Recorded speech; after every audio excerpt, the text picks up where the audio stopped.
여러분 안녕하십니까? 오늘 오전 주요 뉴스 한눈에 보고 가시죠. 8월 18일 목요일 뉴스 브리핑 시작합니다. 제3국 망명을 신청한 것으로 알려졌던 태영호 영국 주재 북한 대사관 공사가 최근 부인, 자녀와 함께 한국에 들어온 것으로 확인됐습니다.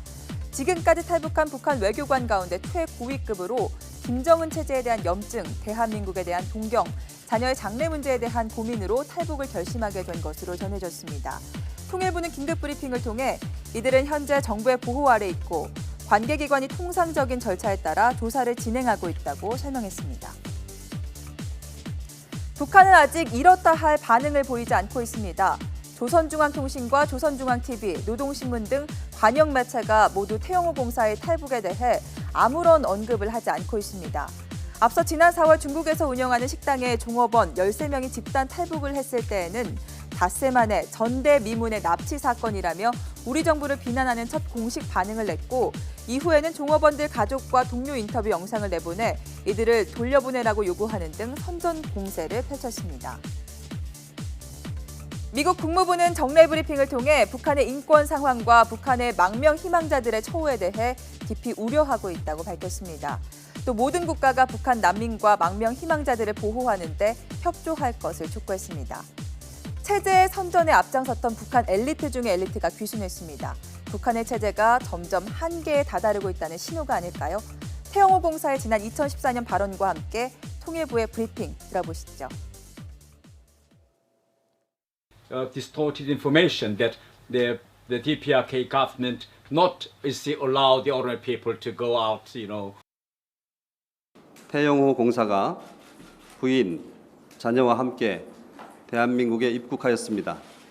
이들은 현재 정부의 보호하에 있으며 대사관 내 서열 2위인 고위급 외교관의 망명 소식에 이곳 북한 대사관 주변에는 긴장감마저 감돌고 있습니다. 북한의 핵심 계층 사이에서 김정은 체제에 대해서 더 이상 희망이 없다. 그리고 또 북한 체제가 이미 한계에 이르르고 있다라고 하는 인식이 확산되고 북한 당국이 핵무기의 원료로 쓸 플루토늄을 생산했다고 주장했습니다. 북한 원자력연구원은 흑연 감속로에서 꺼낸 사용 후 핵연료를 재처리했다며 영변 핵시설에서 핵무기의 원료가 되는 플루토늄을 새로 생산했다고 밝혔습니다. 북한이 플루토늄을 생산했다고 인정한 건 2013년 원자로 재가동 방침을 밝힌 뒤 처음입니다. 북한은 또 5차 핵실험도 언젠가는 강행할 것임을 분명히 했습니다. 외교부 당국자는 북한의 주장이 사실이라면 유엔 안보리 결의를 명백히 위반한 것이라며 대응 방안을 논의하겠다고 밝혔습니다. 이 당국자는 북한이 플루토늄 추가 확보를 위한 재처리를 계속 추구해온 건 잘 알려진 사실이고 관련국들이 우려를 표명한 바 있다고 지적했습니다. 이 무더위는 언제 끝나는 걸까요? 오늘도 동해안을 제외한 전국에 35도 안팎의 폭염이 계속되겠습니다. 일부 지역에는 오후에 소나기가 내리겠습니다. 오늘 낮 기온은 서울과 대전, 광주, 대구가 34도, 강릉이 30도로 어제와 비슷하겠습니다. 폭염은 주말까지 이어진 뒤에 일요일부터 서서히 누그러질 것으로 보입니다. 날이 얼마나 더운지 어느 집에서 보관하던 달걀에서 병아리가 부활하는 일도 있었죠. 어렵게 태어난 이 병아리들이 새로운 보금자리를 얻었습니다. 이상곤 기자의 보도입니다. 냉장고 위에 보관 중이던 달걀에 금이 가더니 병아리들이 하나둘씩 모습을 드러냅니다. 폭염이 이어지면서 집안에서 스스로 부화한 병아리는 모두 3마리. 병아리들은 어떻게 살고 있을까요? 충남 천안의 원룸에서 부화한 병아리들은 청양의 농촌마을로 옮겨졌습니다. 부화를 직접 목격한 아들이 대학생이다 보니 제대로 키울 수 없어 부모님이 대신 키우기로 한 겁니다. 병아리들은 별도로 마련된 사육 공간에서 정성스러운 보살핌을 받고 있습니다. 병아리 주인은 영양식도 꼬박꼬박 챙겨주고 있습니다. 하지만 아쉽게도 한 마리는 제대로 몸을 가누지 못하고 있습니다. 다른 병아리들과 분리해 보호 조치를 해주고 손수 물까지 먹여주고 있지만 좀처럼 힘을 내지 못하고 있습니다.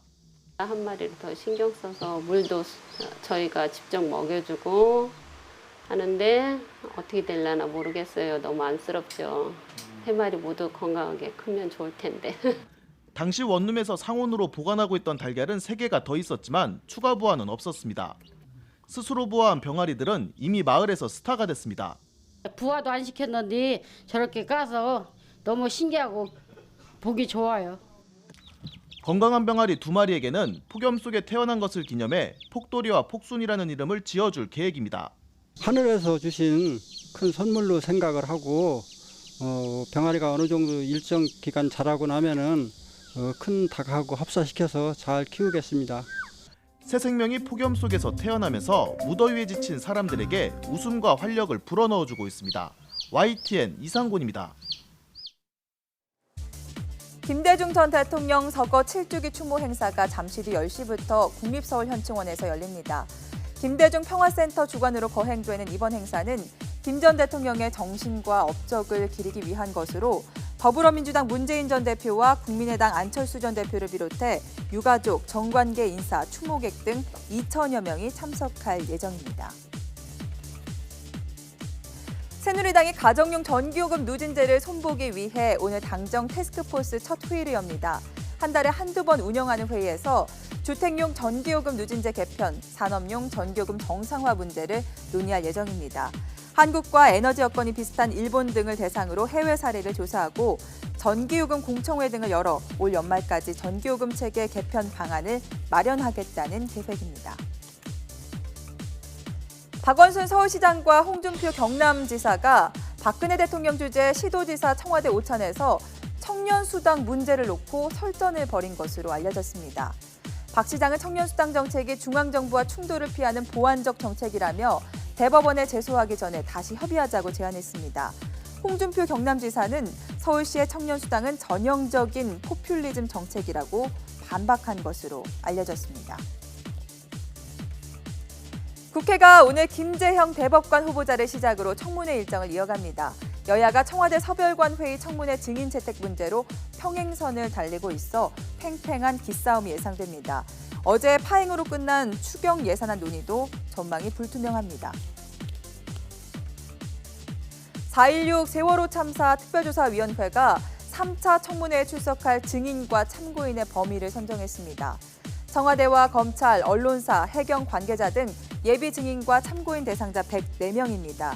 이번 3차 청문회는 다음 달 1일부터 이틀 동안 침몰 원인 규명과 선체 인양 과정의 문제점 등을 모두 4가지 주제로 열릴 예정입니다. 네, 기분 좋은 속보가 들어와서 전해드리겠습니다. 태권도의 김태훈 선수가 남자 58kg급에서 동메달을 땄습니다. 올림픽 랭킹 2위 김태훈은 16강전 첫 경기에서 세계 46위 태국 선수에게 일격을 당했지만 패자 부활전을 통해서 값진 동메달을 걸었습니다. 자세한 소식은 뉴스타워에서 전해드리겠습니다.